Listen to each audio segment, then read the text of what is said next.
I would guess maybe this is the male. It looks like he's the slightly larger of the two. Just look at how stunning he is. Look at all those colors. Look at how alert he is, how healthy he is. He's living out in the wild here. He's making a living that's as hard and as beautiful and as pure as a lion or a leopard or an elephant or a grey lourie or a kudu.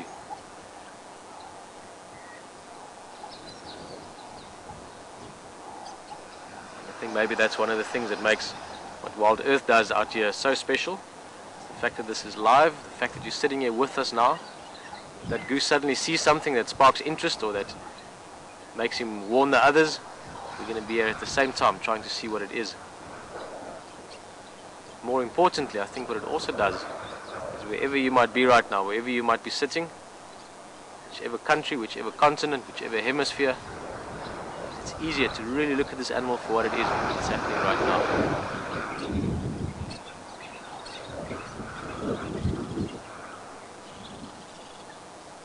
I think if we just always remind ourselves to appreciate wildlife as and when we look at it, then it's not a big problem if we don't necessarily see a leopard every day or get an elephant charging us all the time. I mean, I'd love all those things to happen. We all do, and they will happen many times still with us. But for the moment, it's awesome just to be out here and appreciate every single thing that lives out here.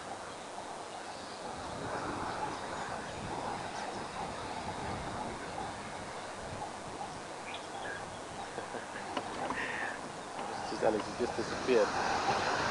Try and spot a couple of terrapins floating around in the water here.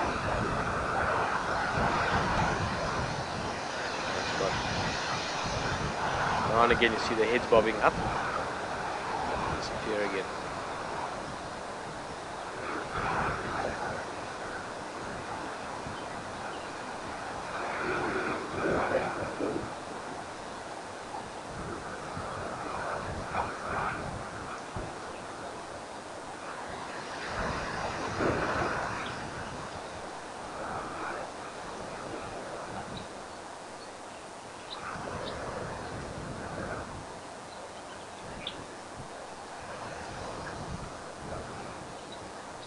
There's a heron as well.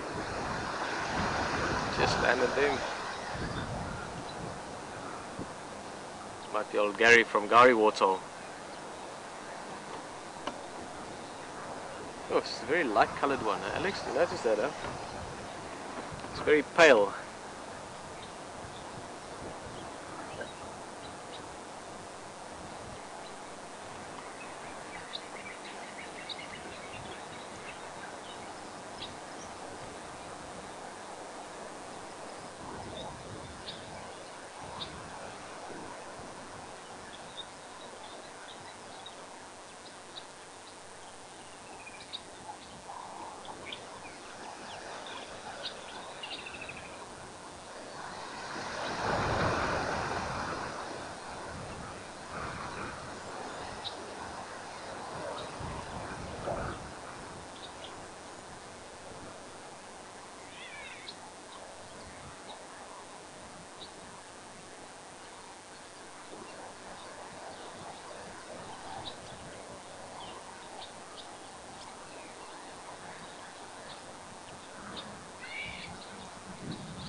Guys, like I said, this is a very interesting heron. It's normal grey heron, but it's very, very healthy. First of all, it's quite pale. It's definitely not Gary. It's not the one that we see around Gary Waterhole most of the time.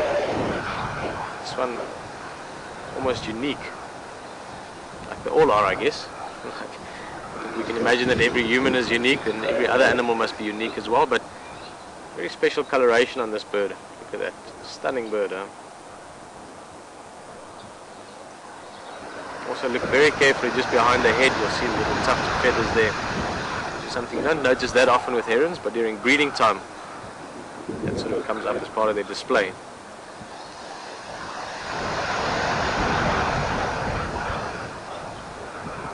we can take a few minutes around the waterhole here.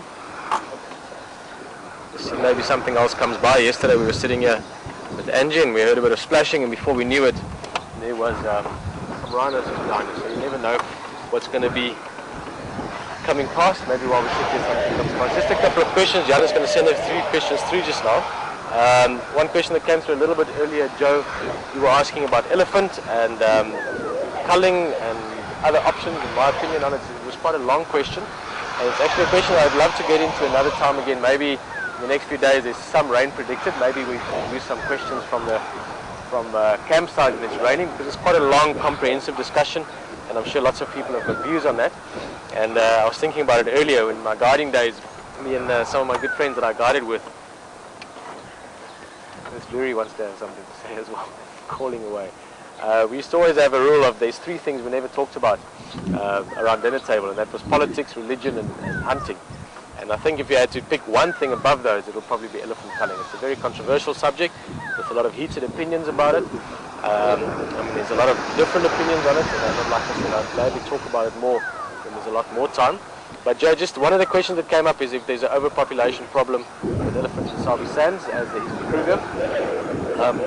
I used to always be very adamant about the fact that it's not an overpopulation problem, it's a too small an area problem. In other words, it's an overpopulation problem in terms of 6 billion people living on this land, and there's only so little space left for other things, and especially bigger things like elephant needs large space. So that aside, Kruger's got maybe too many elephant for the habitat to be preserved the way it is. It will change a little bit.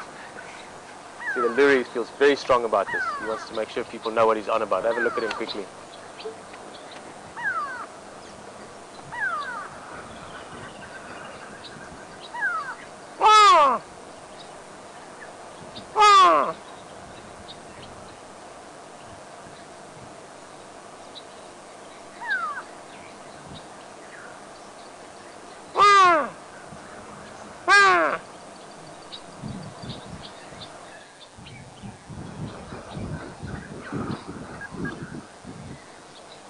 Breeze blowing his crest there as well. All that noise he's making, it's where the Afrikaans name comes from. It's called a kweevoël in Afrikaans, or a koe bird translated, and they can be very noisy, and this one was adamant to be part of the show.